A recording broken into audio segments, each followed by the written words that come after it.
name is Jane Scott. I'm here with Hannah Solomons, who's the chair of the Sydney Disability Pride Festival, and our special guest, Senator Jordon Steele-John. Only disabled identifying senator that Australia has, and as far as I know, has ever had.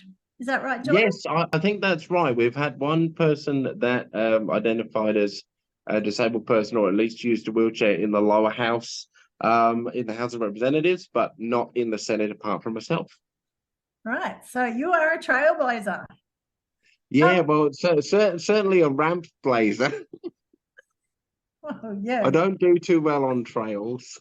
There could be tracks through the carpet by the time you're finished. Yeah, that's the hope. I know that you've got a huge commitment to disability pride. Why do you think that Australia needs a disability pride festival? Well, yes, you're right, Jane. I do have a big commitment to disability pride, and I can prove it by moving to the side, and you can see the banner in the back of the office, disabled and proud. It is literally there in the background of every piece of work that we do. My commitment to disability pride, or my kind of passion for disability pride, I should say, springs from a real desire and a hope to see our community come together, to unite in solidarity, to celebrate our identity as disabled people, our shared experiences, both of the discrimination that we experience as disabled people, and also our triumphs as a community, both in the face of adversity and also simply in their own terms. The really excellent achievements that we have gained as a community, whether it be like literally giving birth to the largest change to the social security system in Australia since Medicare, the NDIS, whether it be working together to establish the largest Royal Commission in Australian history into violence, abuse, exploitation and neglect, or indeed working together to challenge some of the most fundamental base elements of the power structure and status quo in Australia by demanding that everything from the built environment to the digital space, to our social interactions, be recognized as a series of norms and normalized ways of being that can be reforged and remade, rather than natural and immovable states of being, which opens up so many opportunities for transformational change and the restructuring of power dynamics. How do you think having a Disability Pride Festival and a Disability Pride movement is going to further the cause? Yeah, great question. I think of disability pride very similarly in terms of the role it plays in our movement, right? In the broader disability rights movement. I think it plays a role very similar to queer pride for the queer community, and indeed Black pride for the Black community, because it's the heart, right? It's the heart of the thing. It's both the joy that enables us to celebrate, and also the solidarity that enables us to commiserate and to join together in moments of struggle and grief. And what it allows you to do, or certainly what it allows me to do in the moments where, for all of our logical understanding maybe of the barriers in society that might be the source of the discrimination or the challenge we're particularly facing, every now and again, and I'm sure I'm not alone in this, there'll be a moment where you go to access a venue and you can't because there isn't a ramp, or you can't get on the beach because there isn't beach matting or a proper beach chair, or the way that you interact with somebody is misinterpreted or interpreted ungenerously due to neurotypical assumptions about interactions and people's capacity. There'll be those moments where you logically understand where that's coming from, but in the moment, you're just like, oh, this feels shit. And I wish I didn't have to experience this all the time.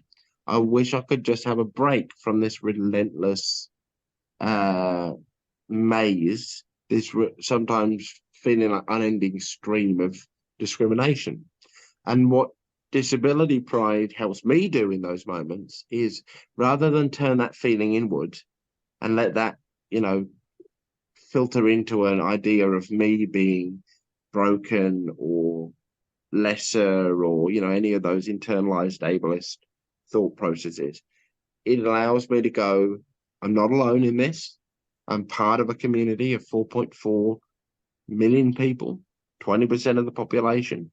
And that community is there to support each other through moments like this. And although I am facing this challenge in this moment, bugger it, this is a product of somebody else's, of a societal discrimination, not of my inferiority.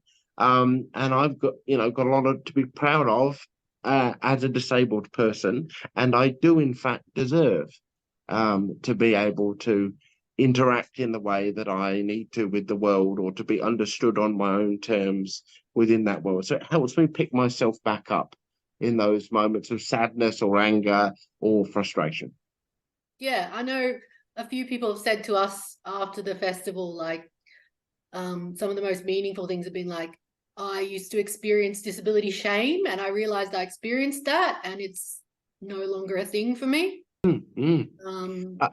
And that liberation from shame is so important, right? That's the moment of liberation from internalized ableism. I always think that the first person to be liberated from the impact of ableism, and also the first person to be freed from the ableist thought processes, are us as disabled people ourselves. We wash it out of ourselves, and then we work together to drive it out of the broader society. But the first thing we do is kind of almost move into ourselves and go, do you know what? I'm not broken. I'm not lesser. I am a human being with human rights, and a right to expect that those human rights are respected and acted upon, and have a lot to be proud of. Absolutely. And like, you've mentioned the word solidarity quite a few times. So I'm guessing that you really like the theme for this year, solidarity. Absolutely. Yes, indeed.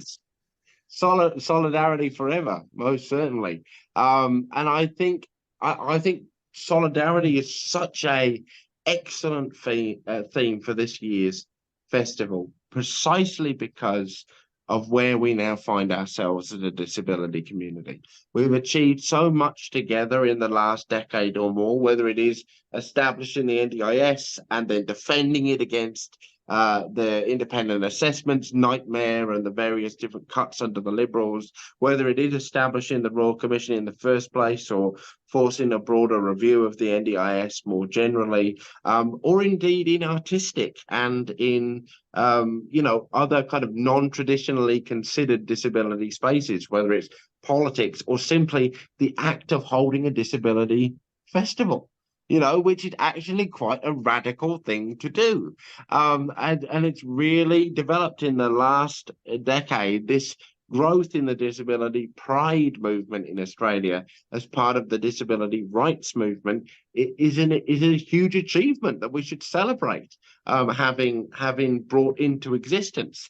And now we come to this moment together where in the next, between now and the end of the year, some big things are going to happen, right? The Disability Royal Commission is going to hand down its recommendations, which creates an unprecedented opportunity for transforming systems and our experiences of disabled people. The NDIS review is going to release its findings, and there'll be opportunities in there for us to both advocate for the changes that we want to see and also push back against any nonsense that shouldn't be done.